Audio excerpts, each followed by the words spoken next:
নমস্কাৰ, আপোনালোক সকলোকে মোৰ অন্য এটি ভিডিঅ'লৈ স্বাগতম জনাইছোঁ। আশা কৰোঁ সকলোৱে ভালে আছে। এয়া জাষ্ট অলপ সময় আগতে কলেজৰ পৰা আহি পালোহি। আজিকালি কলেজৰ পৰা আহি পাওঁতে গধূলিয়ে হৈ যায়হি। আৰু যিহেতু লাহেকৈ অলপ ঠাণ্ডা ভাৱো আহিছে, সেয়ে গধূলি আহি ফ্ৰেছ হৈ লৈ চাহ একাপ নাখালে শান্তি নালাগে। আৰু চাহকাপ খাই অলপ টাইম ৰেষ্ট লৈ এয়া পঢ়িবৰ কাৰণে আৰম্ভ কৰিলোঁ। তো আজি আপোনালোকৰ লগত মই কলেজৰ পৰা আহি পোৱাৰ পিছত কেনেকৈ পঢ়োঁ, কোনটো টাইমত ডিনাৰ কৰোঁ, তাৰপিছত ৰাতি কিমান টাইমলৈ পঢ়োঁ, জাষ্ট সেইখিনি শ্বেয়াৰ কৰিম। এয়া প্ৰথমতে গধূলি 7 বজাৰ পৰা আমাৰ ক্লাছ আৰম্ভ হয় আৰু সেই ক্লাছটোকে মই এতিয়া কৰিবলৈ লৈছোঁ। এইটো এতিয়া ডিজাষ্টাৰ মেনেজমেণ্টৰ ক্লাছ চলি আছে আৰু এই ক্লাছটোৰ ৰিলেটেড যিমানবোৰ নোটছ আৰু বুকলেটছ আছে সেইবোৰ মই এতিয়া উলিয়াই লৈছোঁ। ক্লাছটো কৰি যোৱাৰ লগে লগে ইম্পৰ্টেণ্ট ইনফৰমেশ্যনবোৰ নোট কৰি যোৱা আৰু বুকলেটত ইম্পৰ্টেণ্ট পইণ্টবোৰ মাৰ্ক কৰি যোৱাটো বহুত বেছি ইম্পৰ্টেণ্ট হয়। আচলমতে মই এতিয়া কৰি থকা ক্লাছটো কিন্তু আজিৰ নহয়, এইটো লাইভ ক্লাছ কৰি থকা নাই মই, এইটো যোৱাকালিৰে ক্লাছ আছিল। কিয়নো মোৰ যোৱাকালি বহুত গা বেয়া হৈ আছিল আৰু এইকেইদিন চবৰে এনেকুৱা হৈছে কি গাবোৰ বেয়া হৈ আছে, বতৰটো হঠাতে চেঞ্জ হোৱাৰ কাৰণে। সেইকাৰণে মই যোৱাকালি ক্লাছটো এটেণ্ড কৰিব নোৱাৰিলোঁ আৰু ভাবিছিলোঁ আজি দিনত ফ্ৰী টাইম পালে কলেজতে ক্লাছটো এটেণ্ড কৰি ল'ম লাইব্ৰেৰীত গৈ কিনে, কিন্তু কলেজতো আজি বহুত ক্লাছ আছিলে আৰু ইটো সিটো বহুত কাম থাকে এক্সট্ৰা।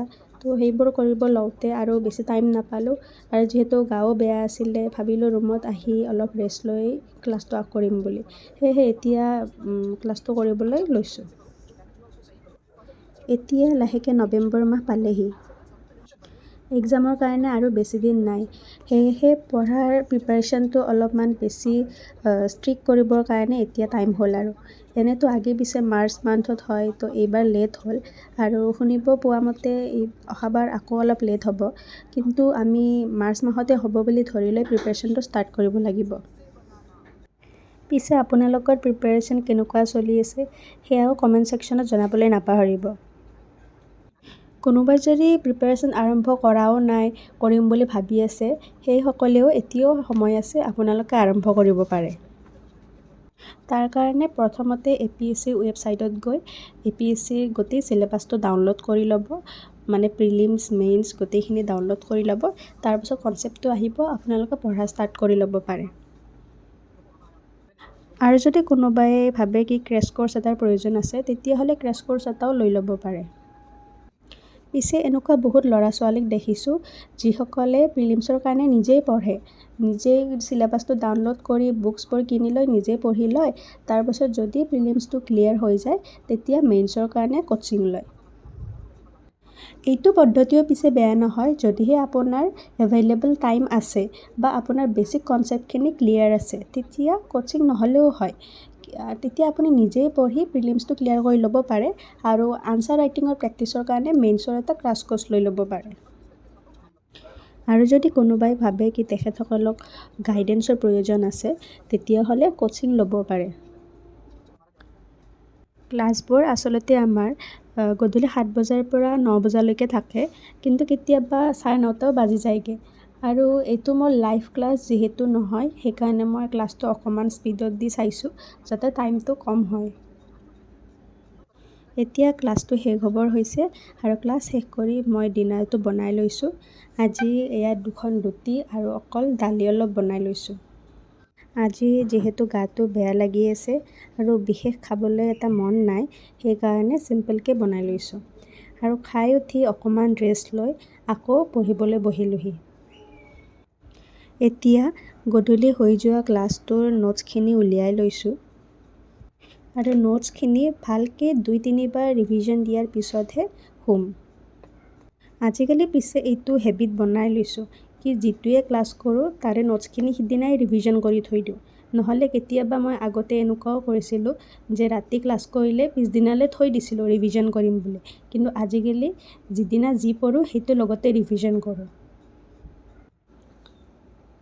পিছে যিসকলে নতুনকৈ আৰম্ভ কৰিম বুলি ভাবিছে APSCৰ বাবে প্ৰস্তুতি, তেখেতসকলক মই এটা কথাই ক'ব বিচাৰোঁ কি আপোনালোকে পঢ়াৰ বাবে যিবোৰ ৰিচ'ৰ্চেছ কালেক্ট কৰি ল'ব, সেইবোৰ কিছুমান লিমিটেড ল'ব। কাৰণ যদি আমি পঢ়াৰ কাৰণে বহুত বেছি মেটেৰিয়েল কালেক্ট কৰি লওঁ তেতিয়া আমাৰ কাৰণে কনফিউজনৰ সৃষ্টি কৰে যে আপুনি কোনটো নোটছ পঢ়িব, কোনটো বাদ দিব, কোনটো ইম্পৰ্টেণ্ট হয়, কোনটো ইম্পৰ্টেণ্ট নহয়, আপোনাৰ কাৰণে বহুত বেছি কনফিউজন হ'ব পাৰে। সেয়েহে পঢ়াৰ যিবোৰ মেটেৰিয়েল থাকে সেইবোৰ লিমিটেড ৰাখিব যাতে আপুনি যিখিনি কালেক্ট কৰে সেইখিনিকে ভালকৈ পঢ়ি ৰিভিজন দিব পাৰে। এতিয়া মই নোটছখিনি সামৰি থৈ লাহেকৈ আজিৰ দিনটোৰ কাৰেণ্ট এফেয়াৰ্ছখিনি উলিয়াই লৈছোঁ। তো এভৰিডে কাৰেণ্ট এফেয়াৰ্ছবোৰ ক্লিয়াৰ কৰাটো বহুত বেছি ইম্পৰ্টেণ্ট হয়, যিহেতু আজিকালি এক্সামত কাৰেণ্ট এফেয়াৰ্ছৰ পৰা বহুত বেছি কুৱেশ্যন আহে। আৰু কাৰেণ্ট এফেয়াৰ্ছৰ লগতে নিউজ পেপাৰ এনালাইচিছ কৰিবলৈ ডেইলি বেচিছত কেতিয়াও নাপাহৰিব, সেইটো বহুত বেছি ইম্পৰ্টেণ্ট হয়। ইয়াৰ কাৰণে যদি আপোনালোকে ডেইলি বেচিছত আছাম ট্ৰিবিউনখন পঢ়িব পাৰে সেইটো বহুত বেছি ভাল হয়। মই কিন্তু নিউজ পেপাৰ এনালাইচিছৰ কাৰণে ইউটিউবৰ ভিডিঅ'বোৰ ফ'ল' কৰোঁ।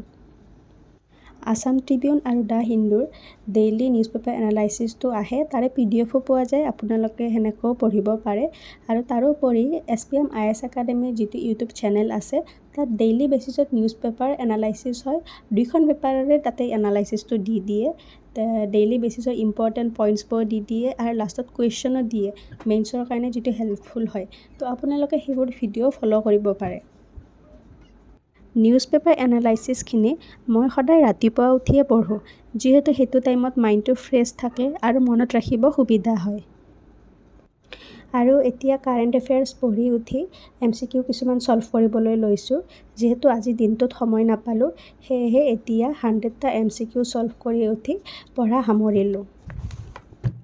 আজিকালি ৰাতি 12টা বজাত পঢ়া সামৰোঁ আৰু ৰাতিপুৱা যিমান পাৰোঁ সিমান জল্দি উঠিবলৈ ট্ৰাই কৰোঁ। আপোনালোকে পিছে কোনটো টাইমত পঢ়ি বেছি ভাল পায় সেয়া কমেণ্ট ছেকশ্যনত জনাবলৈ নাপাহৰিব।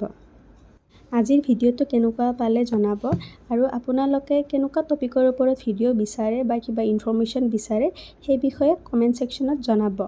আজিলৈ ইমানতে সামৰিছোঁ, ধন্যবাদ।